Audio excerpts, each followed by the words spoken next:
Hello everyone, welcome to channel learn with ease.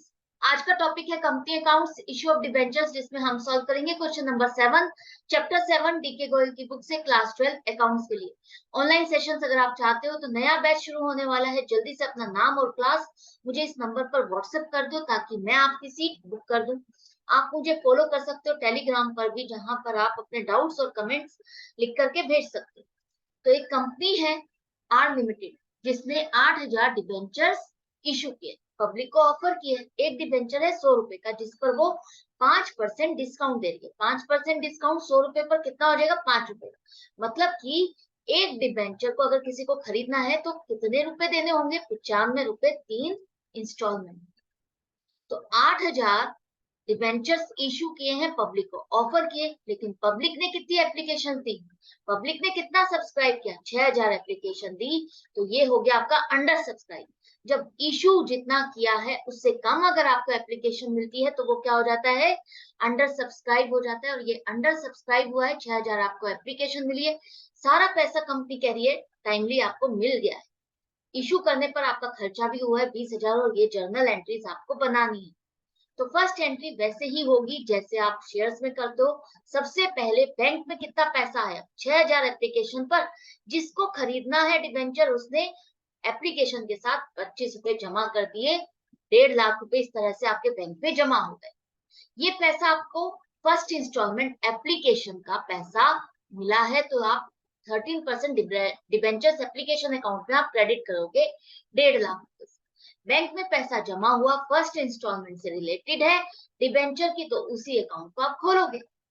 अब ये पूरा का पूरा पैसा आपका डिबेंचर से रिलेटेड है, डिबेंचर अकाउंट में आप इसको ट्रांसफर करोगे। यहाँ पर अंडर सब्सक्राइब है, तो इसका मतलब जिन्होंने भी एप्लीकेशन लगाई है उन सभी को अलॉटमेंट की जाएगी। 6,000 डिबेंचर्स पूरे अलॉट किए गए।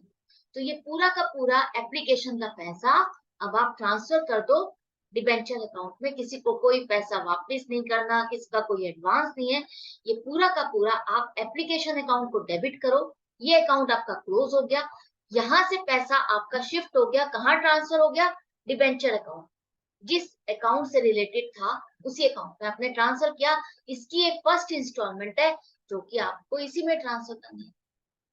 जैसे हम शेयर्स वाले चैप्टर में शेयर कैपिटल में हर इंस्टॉलमेंट का पैसा ट्रांसफर करते थे, उसी तरह से डिबेंचर के केस में आप कैपिटल नहीं लगाओगे क्योंकि ये लोन है। तो जो डिबेंचर का नाम है उसी के नाम से अकाउंट खोलोगे और उसी में ही पैसा ट्रांसफर करते जाओ। अब बारी आती है अलॉटमेंट। अलॉटमेंट अब आप सारे डिबेंचर्स करने वाले हो जिसने एप्लीकेशन दी है। लेकिन अब यहाँ पर सबसे पहले आप एक ड्यू की एंट्री बनाते हो कि किससे कितना पैसा आपको लेना है। और साथ में एक इंपॉर्टेंट पॉइंट आपको समझाने वाली हूँ, ध्यान से सुनना। ये आपके थ्योरी के क्वेश्चंस और एमसीक्यूज में काफी हेल्पफुल रहेगा, और कुछ प्रैक्टिकल क्वेश्चंस में भी ध्यान से सुनो। जैसे कि हमें कई बार क्वेश्चन में नहीं दिया होता प्रीमियम कि कौन सी जगह पर कंपनी ने कॉल किया है, कौन सी इंस्टॉलमेंट के साथ कॉल किया है, तो हम क्या मान के चलते हैं कि वो प्रीमियम का पैसा अलॉटमेंट के साथ आए। इसी तरह से अगर आपके पास क्वेश्चन में ये मेंशन ना हो कि डिस्काउंट किस टाइम पर आपको रिकॉर्ड करना है, किस कॉल के साथ आपको बुक्स में लिखना है, किस कॉल में डिस्काउंट दिया गया, तो आप यही मान के चलोगे कि अलॉटमेंट के साथ, अलॉटमेंट के टाइम पर ही आपको डिस्काउंट को बुक्स में रिकॉर्ड। तो जिस तरह से प्रीमियम अलॉटमेंट के साथ होता है, उसी तरह से डिस्काउंट भी अलॉटमेंट के साथ होता है, जब तक कि क्वेश्चन में कहीं और मेंशन ना लिखा हो। अगर क्वेश्चन में लिखा है कि एप्लीकेशन के साथ है या फाइनल कॉल के साथ है, तो आप उसी तरह से करोगे। अगर कहीं नहीं मेंशन, तो आप अलॉटमेंट के साथ करोगे। फर्स्ट पॉइंट क्लियर हो गया। उसके बाद जब भी कंपनी डिस्काउंट दे रही है, तो डिस्काउंट दे रही है तो ये क्या है? एक तरह से अपना सामान सस्ते में बेच रही है, तो वो कंपनी के लिए खर्चा हो गया। खर्चा है तो वो बुक्स में रिकॉर्ड करेगी। कैसे रिकॉर्ड करेगी? उसी साल रिकॉर्ड करेगी जिस साल वो डिबेंचर्स को अलॉट करती है, इशू नहीं। ध्यान रखना, जिस टाइम पर अलॉटमेंट की जाती है, जिस साल अलॉटमेंट की जाएगी, उसी साल पर आप उस डिस्काउंट को रिकॉर्ड करोगे, उसी खर्चे को बुक करोगे। और ये खर्चा आप लिखोगे कहाँ? खर्चा तो आपने बुक कर लिया, लेकिन नॉमिनल अकाउंट है ना। जैसे हम हर खर्चे को प्रॉफिट एंड लॉस अकाउंट में ट्रांसफर करते हैं ना, उसी तरह से ये भी एक खर्चा है। कंपनीज का है, कंपनीज की बैलेंस शीट बना रहे हो तो वहां पर प्रॉफिट एंड लॉस अकाउंट नहीं बनता। ये खर्चा आप ट्रांसफर करोगे statement of profit and loss account में। क्लियर है? ऐसे ही आपका जो इश्यू ऑफ डिबेंचर एक्सपेंसेस है वो भी आपका खर्चा statement of profit and loss account में डाला जाएगा, ट्रांसफर किया जाएगा।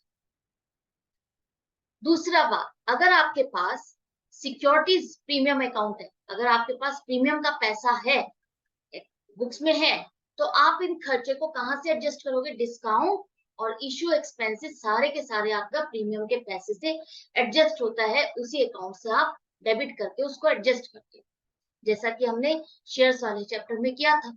अभी ये एंट्रीज बनाएंगे, लेकिन मैंने थोड़ा सा ब्रीफ अप कर दिया आपको। अब चलते हैं हम अलॉटमेंट पर। अलॉटमेंट पर अब आपको डिस्काउंट भी बुक करना है। अलॉटमेंट पर कंपनी पब्लिक से कितने रुपए मांग रही है? 25 रुपए। पक्का है 6,000 जिसने डिवेंचर्स खरीदे हैं तो वो 25 रुपए की पेमेंट करेगी। इस हिसाब से 1.5 लाख रुपए कंपनी के पास पैसा जमा होना चाहिए। आपने एक नई इंस्टॉलमेंट का नया अकाउंट खोला, 1.5 लाख रुपए की ड्यू एंट्री बनाई कि इतना पैसा मेरे पास आना चाहिए, और इसी टाइम पर आप डिस्काउंट की एंट्री बुक करोगे कि 5 रुपए मैं डिस्काउंट दे रहा हूँ। ये खर्चा आप रिकॉर्ड करोगे, 5 रुपए 6,000 एप्लीकेशन, 6,000 डिबेंचर्स पर 30,000 रुपए का खर्चा आप डालोगे, डेबिट करोगे। खर्चा है तो डेबिट होगा। लेकिन अब आपका डिबेंचर्स अकाउंट में आप कितने से रिकॉर्ड करोगे? 30 रुपए से करोगे, 1,80,000। यहाँ पर आप अपना सामान तो 100 रुपए का दे रहे हो ना, 100 रुपए का सामान आप सस्ते में बेच रहे हो, 95 रुपए में 5 रुपए का जो नुकसान है वो आपको अपना लॉस या डिस्काउंट जो भी है बुक करना है। सामान तो आपका वैल्यू जो है वो 1,80,000 के, तो 1,80,000 डिबेंचर्स अकाउंट में आप ट्रांसफर करोगे कि इतना पैसा मेरे पास आ गया है। आया कितना? कंपनी कह रही है मेरे को पूरा पैसा मिल गया, किसी ने डिफॉल्ट नहीं किया, किसी ने पेमेंट में फॉल्ट नहीं किया है, सबने पेमेंट कर दी। तो 6,000 डिबेंचर्स पर 25 रुपए की पेमेंट आएगी। 5 रुपए तो आपने डिस्काउंट दिया है, वो कोई भी पेमेंट नहीं करेगा। तो 6,000 पर 25 रुपए के हिसाब से 1.5 लाख रुपए बैंक में जमा हुए, अलॉटमेंट के नाम पर हुए। अलॉटमेंट अकाउंट आप क्रेडिट कर दो। तो अलॉटमेंट वाला अकाउंट आप देखो डेबिट और क्रेडिट होकर के क्लियर हो गया, नील हो गया, खत्म हो गया। पैसा जहां जाना था वहां चला गया। डिबेंचर्स अकाउंट में 1.5 लाख रुपए आपने डाला हुआ है, 1,80,000 रुपए आपने डाले हुए।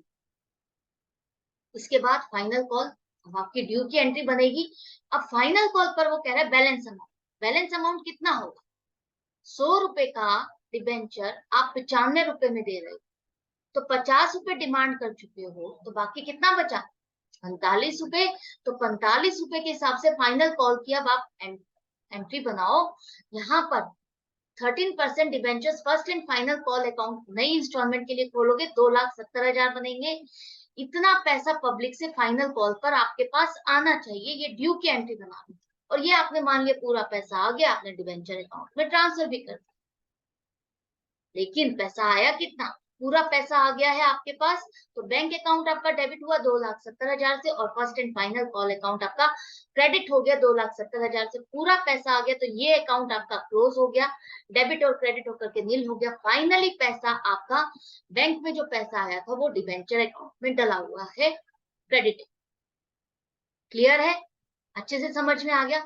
ये जो अकाउंट हम खोलते हैं हर इंस्टॉलमेंट पर सिर्फ और सिर्फ ट्रैक रखने के लिए कि किस इंस्टॉलमेंट पर आपका कोई पेमेंट आ रही है या नहीं आ रही है, पूरी पेमेंट आई है या नहीं आई है। बाकी तो आप देख रहे हो ना, ये डेबिट हुआ, ये क्रेडिट हुआ, खत्म हो गया ये अकाउंट। अल्टीमेटली ये पैसा आपके पास बैंक में आया और ये पैसा आपका डिबेंचर से रिलेटेड था, उसी अकाउंट में आपका क्रेडिट है। अब आ जाओ इशू एक्सपेंसेस पर। आपने ये खर्चा किया है इशू करने पर, डिबेंचर्स को इशू करने पर जो आपको एप्लीकेशन प्रिंट और ये सब का खर्चा करना पड़ता है, वो खर्चा भी तो आपको बुक्स में डालना पड़ेगा। तो ये आपका अकाउंट खुल जाएगा, डिबेंचर इशू एक्सपेंसेस अकाउंट को डेबिट करो। 20,000 रुपए का खर्चा है, पेमेंट कर रहे हो, खर्चा कर रहे हो तो पेमेंट करोगे टू बैंक अकाउंट। 20,000 खर्चा हो गया। अब इस खर्चे को नॉमिनल अकाउंट है, इसको आपको क्लोज भी करना होगा। फाइनली जो आपका नॉमिनल अकाउंट्स का बैलेंस जहां पर भी आप ट्रांसफर करते हो, जहां पर भी आप खर्चे डालते हो, उस अकाउंट में इसको ट्रांसफर करो। अब यहाँ पर आपके पास सिक्योरिटीज प्रीमियम अकाउंट नहीं है, तो हम इसको कहाँ ट्रांसफर करेंगे?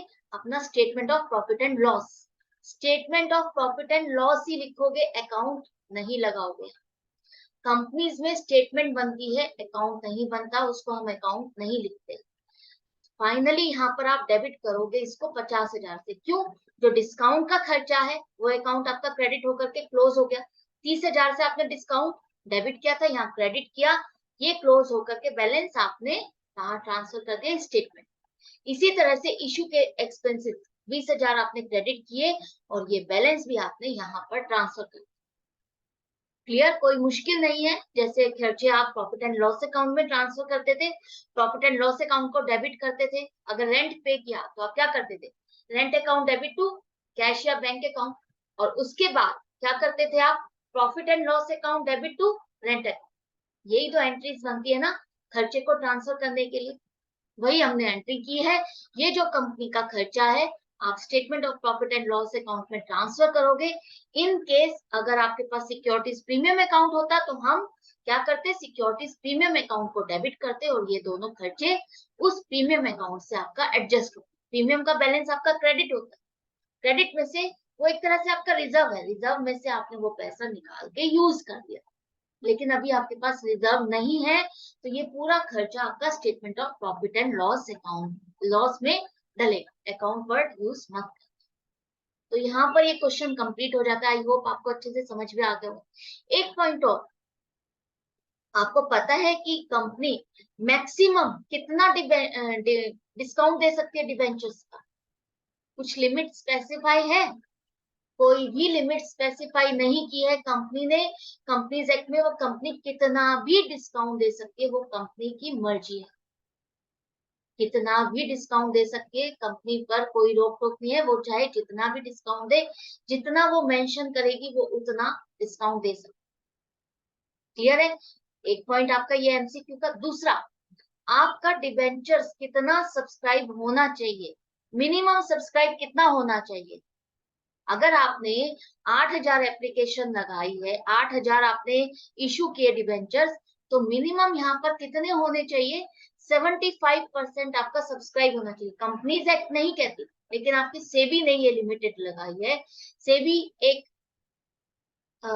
ऑर्गेनाइजेशन है जहां रेगुलेशंस बनाए जाते हैं इन शेयर्स और डिबेंचर्स को, जो भी है सिक्योरिटीज की से रिलेटेड जो भी इंस्ट्रक्शंस है वो सेबी देती है। तो सेबी कहती है जो भी आप शेयर्स या डिबेंचर्स जो भी आप कर रहे हो उसके लिए वो रूल स्पेसिफाई करती है। डिबेंचर्स के लिए आपके लिए मिनिमम सब्सक्रिप्शन 75% होनी चाहिए। अगर उससे कम है तो वो आपका इशू कैंसिल हो जाता है। तो यहाँ पर आपके पास देखो 6,000 एप्लीकेशन आई है, 75%, तो ये आपका इशू सक्सेसफुल हो गया, आपने अलॉटमेंट की। क्लियर? तो मिलती हूँ नेक्स्ट वीडियो में नेक्स्ट क्वेश्चन के साथ। लेकिन आपको अपनी प्रैक्टिस जारी रखनी है। अच्छा लग रहा है मेरे साथ सीखना तो लाइक का बटन जरूर से प्रेस करो, ज्यादा से ज्यादा स्टूडेंट्स में शेयर करो ताकि सबका फायदा हो सके। Good bye and take care.